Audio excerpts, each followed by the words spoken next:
Hello students, welcome to my channel learn get free. Hindi में बोलें तो शिक्षा का अखाड़ा। दोस्तों, आज हम करेंगे प्रेजेंट परफेक्ट टेंस। और इनको करने के लिए आपको ये पता होना चाहिए इन टेंसेस का मतलब क्या होता है। इनके तो नाम से ही पता चल रहा होगा आपको कि प्रेजेंट परफेक्ट है, यानी कि जो काम हमारा वाक्यों में हो चुका होता है, ना तो चल रहा होता है और ना फिर रुका हुआ होता है, जो कि हमारा ऑलरेडी हो चुका है, उन वाक्यों को हम प्रेजेंट परफेक्ट टेंस कहते हैं। इनकी पहचान क्या होती है? जिन वाक्यों के अंत में चुका है, चुके हैं, चुकी है या ये आदि शब्द आते हैं, उनको हम प्रेजेंट परफेक्ट टेंस कहते हैं। यानी कि इन वाक्यों में कार्य समाप्त हो चुका होता है। जैसे कि मैंने बताया, ना तो रुका हुआ होता है कि हमारा काम रुका हुआ है, ना फिर ऐसा होता है कि हमारा काम अभी होने वाला है।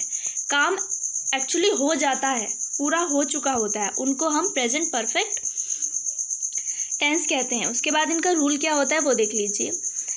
सब्जेक्ट, सबसे पहले इसके रूल में क्या होता है? सब्जेक्ट, उसके बाद हैज़ हैव, उसके बाद हम इसमें वर्ब की फर्स्ट फॉर्म यूज़ नहीं करते, हम वर्ब की थर्ड फॉर्म यूज़ करते हैं, प्लस ऑब्जेक्ट प्लस अदर्स। और सिंगुलर के साथ आप इसमें हैज़ का यूज़ करते हैं, प्लूरल के साथ आप इसमें हैव का यूज़ करते हैं। समझ आया? सिंगुलर जो एक वचन करता होते हैं उनके साथ हम हैज़ का यूज़ करते हैं, और जो हमारे बहुवचन करता होते हैं उनके साथ हम हैव का यूज़ करते हैं। उसके बाद हम इसके एग्जाम्पल्स देखेंगे। इसके एग्जाम्पल्स में देखते हैं, राम घर गया है, यानी कि जो राम है सिंगुलर है, तो हम सबसे पहले नाम लिखेंगे राम। सिंगुलर है तो सिंगुलर के साथ हम हैज़ का यूज़ करते हैं। राम हैज़ गोन। गोन क्यों आया? क्योंकि हम इसमें वर्ब की थर्ड फॉर्म यूज़ करते हैं, और गो की जो थर्ड फॉर्म होती है वो गोन होती है, सेकंड फॉर्म वेंट होती है, तो हम इसमें गोन का यूज़ करेंगे। Ram has gone to home, यानी कि राम घर गया। उसके बाद नेक्स्ट है आपका, वे स्कूल जा चुके हैं। वे अपने स्कूल जा चुके हैं। वे बहुत सारे होते हैं तो हम इसमें दे, वे की इंग्लिश दे होती है, और दे बहुवचन करता है तो उसके साथ हम हैव का यूज़ करेंगे। जैसे कि मैंने बताया, वर्ब की थर्ड फॉर्म यूज़ होगी तो गो क्या हो जाएगा? गोन हो जाएगा। They have gone their school, यानी कि वे अपने स्कूल जा चुके हैं। उसके बाद हम इसके नेगेटिव रूल देखेंगे, यानी कि नकारात्मक वाक्यों में पहले हम सब्जेक्ट, उसके बाद हैज़ हैव, और हैज़ हैव के बाद हम इसमें नोट का यूज़ करेंगे। फिर वही एज इट इज़ वर्ब की third form plus object plus others. ये हमारा नेगेटिव सेंटेंसेस का रूल होता है। ठीक है, एग्जाम्पल्स देखेंगे अब हम इसके। इसका एग्जाम्पल है, हम बाज़ार नहीं गए।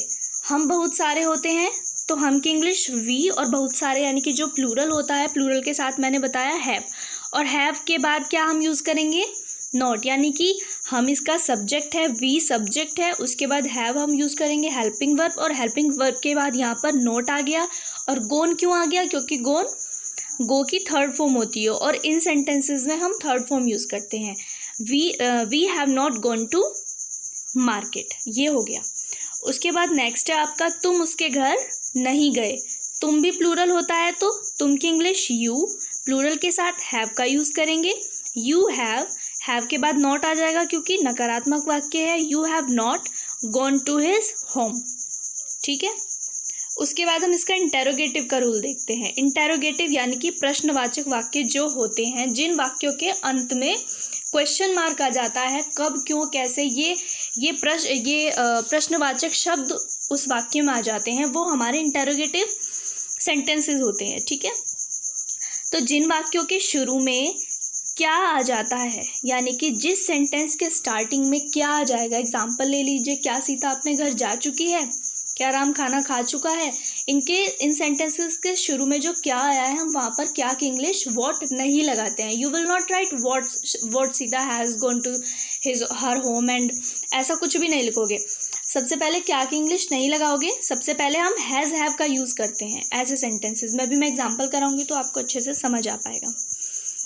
ठीक है, उसके बाद अगर वाक्य के बीच में कब, क्यों, कैसे, कहाँ, यानी कि प्रश्नवाचक शब्द आ जाता है, प्रश्नवाचक शब्द अगर सेंटेंस के बीच में आ जाता है तो हम सबसे पहले इंग्लिश प्रश्नवाचक शब्द की ही लगाते हैं। ये मैंने लिखा है, क्या? प्रश्नवाचक शब्द की ही इंग्लिश हम इसमें लगाते हैं। ठीक है, उसके बाद इसका रूल देखिए। इंटेरोगेटिव सेंटेंसेस का क्या रूल होता है? यदि वाक्य के शुरू में क्या होता है। मैंने अभी बताया था मैंने, क्या की इंग्लिश नहीं लगाएंगे, हम क्या यूज़ करेंगे, हैज़ या फिर हैव। उसके बाद सब्जेक्ट, उसके बाद वर्ब की third form plus object plus others as it is. Rule number 2 क्या है, यदि वाक्य के बीच में प्रश्नवाचक शब्द होता है, कब, क्यों, कैसे, अगर वाक्य के बीच में होता है तो मैंने बताया सबसे पहले हम इंग्लिश किसकी यूज़ करेंगे, उस शब्द की यूज़ करेंगे, WH फैमिली। इसका जो रूल होता है सबसे पहले इसमें WH फैमिली की इंग्लिश लगाते हैं अगर वाक्य के बीच में प्रश्नवाचक शब्द होता है, यानी कि क्वेश्चन वर्ड होता है। WH फैमिली के अंदर हमारे सारे वर्ड्स आ जाते हैं, वाई, वॉट, वेयर, एवरीथिंग, ठीक है। उसके बाद हैज़ हैव का यूज़ करेंगे, फिर सब्जेक्ट, फिर वर्ब की third form plus object plus others. अब इसके एग्जाम्पल देख लीजिए। इसके एग्जाम्पल, क्या तुम खाना खा चुके हो।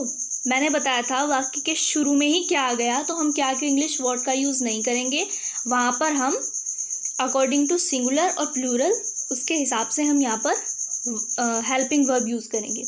तो तुम खाना खा चुके हो, यानी कि क्या तुम खाना खा चुके हो। तुम क्या होता है, हमारा प्लूरल होता है, प्लूरल के साथ हम हैव का यूज़ करते हैं, इसलिए हमने यहाँ पे लिखा है have you eaten the meal.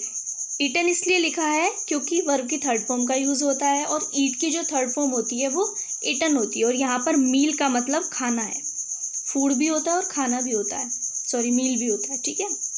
Next है आपका, तुम बाज़ार क्यों गए। वाक्य के बीच में क्यों आ गया, तो मैंने बताया सबसे पहले हम इंग्लिश क्यों की लगाएंगे, WH फैमिली की इंग्लिश लगाएंगे अगर हमारे सेंटेंस के बीच में आ जाता है कोई प्रश्न वर्ड, तो हम लिखेंगे वाई, तुम प्लूरल होता है तो हैव लगा देंगे, you have gone to market, why have you gone to market, तुम बाज़ार क्यों गए। उसके बाद आपका नेक्स्ट है, क्या तुम पुस्तक पढ़ चुके हो, ठीक है। क्या है, क्या तुम पुस्तक पढ़ चुके हो। ये सेंटेंस आपको मैं नहीं बताऊंगी, भाई मुझे पता चलना चाहिए आपको समझ आया है नहीं आया है, तो इसीलिए ये सेंटेंस अगर आपको समझ आ चुके हैं तो आप कमेंट बॉक्स में इस सेंटेंस को करिएगा, मुझे अच्छा लगेगा, मुझे समझ भी आएगा कि आप लोगों को समझ आया है या नहीं आएगा, ठीक है।